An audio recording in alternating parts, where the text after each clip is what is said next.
प्रिया आज बहुत खुश थी क्योंकि उसकी नई जिंदगी की शुरुआत थी। आज शादी की सारी रस्में खत्म हो गई थी और अंत में एक वेडिंग पार्टी ऑर्गेनाइज की गई थी। उन्हें शादी में कीमती से कीमती तोहफे मिले थे, लेकिन माँ ने कुछ अलग ही तोहफा प्रिया को दिया था। माँ ने प्रिया को एक नई बैंक की पासबुक दी और कहा, बेटा यह सेविंग अकाउंट मैंने तुम्हारे नाम पर खोला है और इसमें 2 लाख जमा कर दिए हैं।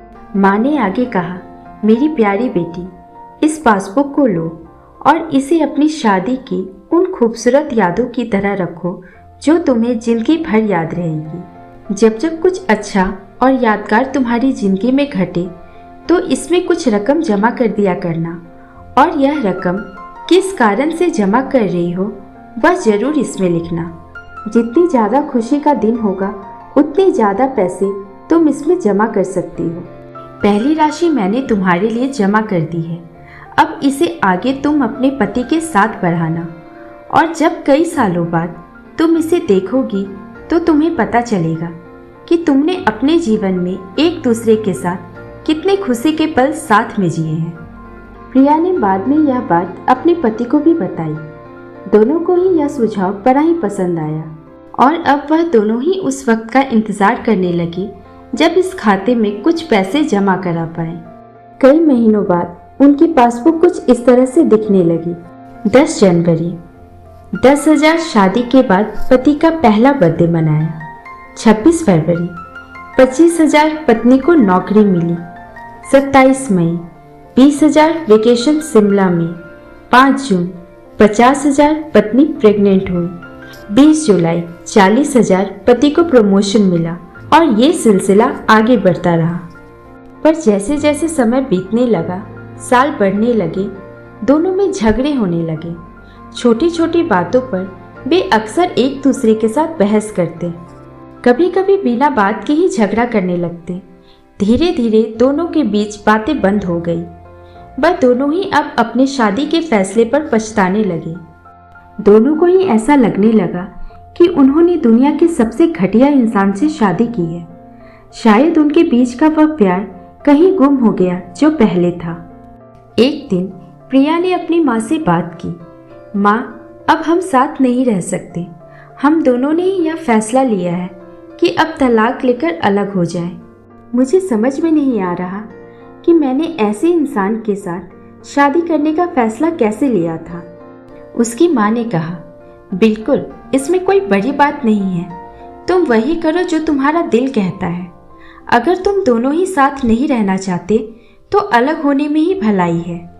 लेकिन उससे पहले एक काम करो, तुम्हें वह पासबुक याद है जो मैंने तुम्हें तुम्हारी शादी के दिन दी थी?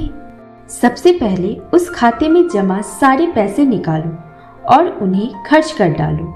तुम्हें ऐसी कमजोर शादी का कोई भी रिकॉर्ड नहीं रखना चाहिए। प्रिया अपनी माँ की बात से सहमत थी, इसलिए वह वहाँ से सीधे बैंक चली गई और बैंक में लाइन में लग गई ताकि उस अकाउंट को बंद करवा सके। जब वह लाइन में खड़े होकर इंतजार कर रही थी तब उसने एक नज़र उस पासबुक के अंदर लिखे रिकॉर्ड्स पर डाली। उसने पढ़ा और पढ़ती गई। वह सारी खुशियाँ, आनंद के पल जो उसने अपने पति के साथ जिए थे सब उसकी आंखों के सामने आ गए और उसकी आंखों में आंसू आ गए। वह तुरंत वहां से निकल अपने घर पहुंची। प्रिया ने घर पहुंचकर सबसे पहले वह पासबुक अपने पति के हाथों में रखी और बोली कि तलाक लेने से पहले इस खाते में जमा सारे पैसे खर्च कर दो और इस खाते को बंद कर दो। अगले दिन पति बैंक गया और खाता बंद कराने के लिए लाइन में लगा। जब वह लाइन में अपने नंबर आने का इंतजार कर रहा था, उसने एक नज़र उस पासबुक पर डाली। उसने पासबुक के अंदर लिखे रिकॉर्ड्स को पढ़ा और पढ़ते ही गया और अपनी पत्नी के संग बिताए वह खुशियों के पल, वह सुंदर यादें, वह प्यार के पल उसकी नज़रों के सामने किसी सिनेमा की तरह चलने लगे। थोड़ी देर बाद वह भी बैंक से निकला और सीधे घर पहुंचा। घर पहुंचकर पासबुक उसने प्रिया के हाथ में रख दी। प्रिया ने जब उस पासबुक को खोलकर देखा, उसमें एक नई एंट्री 10 लाख की थी और उसके कारण के रूप में लिखा था, ये वो दिन है जब मुझे ये एहसास हुआ कि मैं तुमसे कितना प्यार करता हूँ और यह भी कि तुमने मेरी जिंदगी में कितनी खुशियाँ लाई है। वह दोनों एक दूसरे के गले लग गए, खूब रोए और उन्होंने उस पासबुक को संभाल कर तिजोरी में रख दी।